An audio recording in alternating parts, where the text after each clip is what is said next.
Joel Osteen is never going to say anything that's going to make anybody uncomfortable ever on any level ever. He said, I destroyed it the first time with water. The last time I'll destroy it with fire. And the disciples asked him, Lord, what will be the sign of your coming? God wouldn't make us go through something like that. And to them I say, really? Why don't you go tell that to the underground Christians in communist China right now who are being killed by the thousands? Why don't you go tell that to the Christians in Syria right now who are being chopped up into pieces in the streets? Do you think fat, lazy American Christians are better than them? And before I get into this, I would like to say that any Christian listening to this, it doesn't matter if you think I'm right about what I'm about to say, or you think you're right about what you say, as far as your salvation is concerned. You're not going to go to heaven or hell based on if you are right or wrong on this subject. Let's start with that. There was a preacher named John Darby a few hundred years ago, and he came with the angle at the end times that the rapture would happen. The rapture meaning when whoever's left here on earth that are still actually real Christians will be pulled up off this earth before God completely destroys it with fire, with wrath. He said, I destroyed it the first time with water. The last time I'll destroy it with fire. So before he brings his wrath down to that level, he will pull whoever's left, the remnant as they're referred to, out of here. Dispensationalism comes in and says that that rapture that we refer to will happen prior to all the really, really traumatic things are going to happen in the earth during the Great Tribulation. That has been laid out in Daniel and Matthew 24 and 2 Thessalonians 2 and a lot of other places. It's been talked about.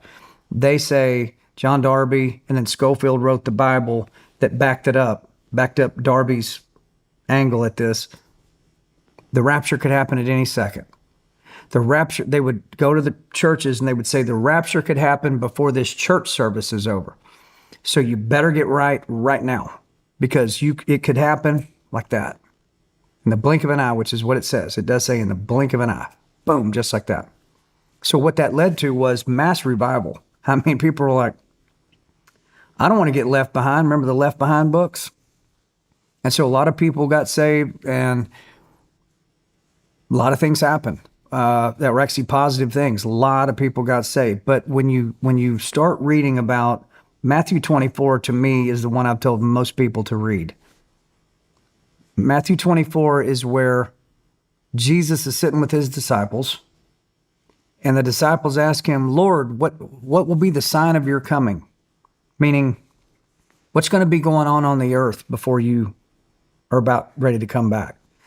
And then Jesus takes the next about 27 verses of Matthew 24, and he says, okay, this will happen, and then this will happen, and then that, and then that, and then this, and then this, and it's in order, just like this, all the way down through. And the further it goes into Matthew 24, the harder it gets. It gets to one point where it talks about the son of perdition will arrive.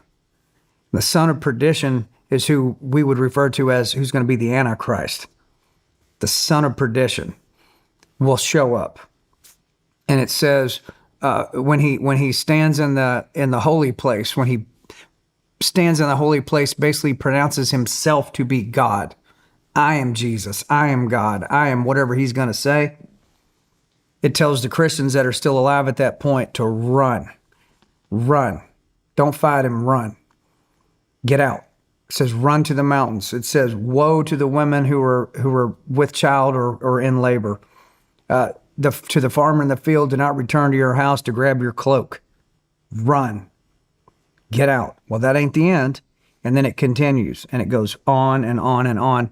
And after it gets way deep into that chapter, it says, and then you will see the sign of the coming of the Son of Man. Meaning, that's when you'll see me coming back. After all this has happened, then you will see me. The reason they stopped preaching that is because it's very uncomfortable for Christians to have to think about that. You mean I'm going to have to go through that if I'm still here? Based on what that says, yeah, that's what it says. And then I've heard some Christians say, and even some preachers, that have attacked me online have said, God wouldn't make us go through something like that. God wouldn't do that to us. And to them, I say, really? Why don't you go tell that to the underground Christians in communist China right now who are being killed by the thousands? Why don't you go tell that to the Christians in Syria right now who are being chopped up into pieces in the streets? Do you think fat, lazy American Christians are better than them? No. They are superior to us. They are willing to worship God and be a Christian when it means they could die for doing it. And we don't have that problem in the United States. So to say that God would never make his people go through something like that is one of the most ignorant, spiritually ignorant things a person could say. That's number one. Number two is, in modern churches even today, they still don't want, there's a few, but not many, they don't want to preach that. Joel Osteen is never going to preach that. Joel Osteen is never going to say anything that's going to make anybody uncomfortable ever on any level ever. He's never going to say anything that would prick the heart or conscience of his congregation and then offer an altar call like Billy Graham did when he speaks the truth about what Jesus said and what happens if you decide to go the other way, and lays out what hell is and lays out what heaven is and lays out what this is, and then offers an altar call in those stadiums of people that will come out to see Billy Graham. Thousands of people coming down there to pray and give their life to Jesus. You're not going to see Joel Osteen do that. And there's a bunch of other preachers like that. Here's the risk. The risk in dispensationalism and what I am saying, the difference in the two. And again, this is not you're not going to go to heaven or hell based on which one you think is right. The risk is when the Antichrist shows up and I'm still here and I go, that's the Antichrist. When the mark of the beast shows up and they're telling everybody, you got to put this chip in your wrist or you can't buy or sell. When those things happen and Christians are still here, they're not going to believe that's the Antichrist, and they're not going to believe that's the mark of the beast, and they're not going to believe any of this stuff because we're still here. Because if that's really what that was, he would have already pulled me out of here. That's the risk. That was part of the point of Revelation, was to bring on that conversation. And I had it with Tucker Carlson to begin with. And that is a real risk. So I ask Christians to go read Matthew 24. Go read 2 Thessalonians 2 for yourself. Read it slowly and read it a few times by yourself. Just read it and word by word and see what I am saying in these. And then you're going to hear preachers go, he was talking about 70 AD when this happened and that. And they try to twist this thing all the way back to Darby and Schofield and all that. But just read it for yourself. Because everything that needs to be in place for the tribulation to happen is now here. My dad's been preaching since the late 1970s. And he said, John, myself, other preachers, ministers that I knew, none of us could understand how a lot of the things in Daniel and Revelation and 2 Thessalonians 2 could even take place. Like it was like science fiction. He said, like, for instance, it says you can't buy or sell anywhere on the earth unless you bear the mark of the beast. He goes, well, how in the world, we're thinking, would you be able to monitor every single person on the face of the earth? That's impossible. That sounds funny to us now, right? Because of course you can monitor every single human being on the face of the earth. Of course you can. They're doing it right now. They just haven't weaponized it to that point yet. He said, this is my dad. He goes, we didn't have satellites all the way around the earth back then. I mean, you can get a cell signal in Uganda in the middle of nowhere now, right? I mean, you can talk to anybody anywhere. Mm-hmm. It talks about how the Antichrist can project his message onto the entire earth at the same time. He can basically communicate to the whole planet. I was like, well, how in the world? He said, we're all going, maybe he's telepathic. My dad said that. We all thought maybe the Antichrist is telepathic. Maybe he can like get in your head and put thoughts in your head and communicate that way. We just couldn't figure it out. He goes, now we've all got these. we talked earlier about the days of Noah, and that's the way it's going to be in the end. And we talked about in the days of Noah where fallen angels thrown down to the earth, polluted the human race, everybody except Noah and his family, God flooded the earth. And the point of the devil doing that was to try to derail the birth of Christ. That was the point.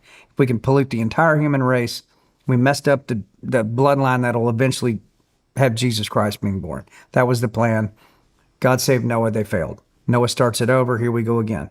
You go to the beginning of the New Testament, it shows the entire bloodline of Noah all the way through Jesus Christ, all the way through the end. Beginning of Matthew shows the whole thing. So the question is, if it's going to be like it was in the days of Noah and the devil tried to pollute the whole human race, how's he going to try to do it this time? What's he going to try to do to keep Jesus from coming back where he ultimately loses? What's he going to do? Is he going to try to pollute the human race again? Maybe. How would you do that? I don't know. Tech? Maybe. Again, nobody really knows. These are question marks, but you can read it for yourself and start to put things together. My whole goal is not to convince anybody of anything. My whole goal is to make you think for a minute, go read it for yourself, because if you're alive on this earth when this starts happening and you're a Christian, you need to be able to identify what it is you are seeing. You need to know that's what that is. So are you saying if you don't know what it is, you will step in the hole? Everybody line up and get your chip. Well, this can't be the mark of the beast. We're all still here. Okay, I'll take my chip. And what does it say about people that take the mark of the beast? If you take anyone who takes the mark of the beast, their name is not written in the Lamb's book of life. That's the book. That's everybody that belongs to Jesus that's going to heaven is in the book, the Lamb's book of life. If you take that, you are not written in the Lamb's book of life. I'd say that's a pretty final move. So can you imagine if you didn't recognize that for what it was because you didn't have the discernment in you? And where does discernment come from? Does it come from you? Where does it come from? The Holy Spirit, right? So if he's not in you and you're not able to discern that and you walk right into that wood chipper, well, there you go. People need to think about that because, I mean, I'm telling you, with AI coming on board like it is right now, we're not that old. Very good chance. If we live out our years like we're supposed to, I think we see it. I think about it all the time. I think we're going to see it. And I think that's why you're seeing a revival happen amongst people. I think that's why on my little tiny scale, I get hit with particular songs which allow certain conversations to happen. I get to sit with guys like you and talk about it in front of millions of people, get them to think about it. That's my little role. Because I think it's upon us. I think it's coming. I mean, I think about it a lot with a lot of things, with social media, Neuralink. I thought about it with the vaccine. Yeah. How about that? What do you think that was? I took it. I think that was see how far you can push people. I didn't want to take it. Yeah. But my firstborn was coming right at that time, and I was like, man, I can't fucking miss this with the vaccine. There was no way you could know. But wish I would have never done it. Well, thank you. Thank you for the education. I got one more question for you. Okay. I know your sons you're very close with them. You care for them a lot. What do you have to say to them? What advice do you have for your sons? My main thing for them is there is only one true answer, and it does not come from yourself, and it does not come from any other human being. It comes from the one that created you and what words have been written in that book, in the Bible. As you're going through your life, I would tell my sons, you're going to hear all kinds of opinions. You're going to have your own opinions. The Bible tells us to test the spirits, meaning you may really think that's the real McCoy giving you that idea. But before you move on that, you pray about that and go, am I hearing that correctly? Is that correct? Because it may not be. If you lean on the word and you stay connected to him, and I mean really connected, you will live your life out as he wanted you to live it out, which will be above and beyond anything you could ever put together yourself. And then when you die, I get to see you again. No matter where you're watching Shawn Ryan Show from, if you get anything out of this, please like, comment, subscribe, and most importantly, share this everywhere you possibly can. And if you're feeling extra generous, please leave us a review on Apple and Spotify podcasts.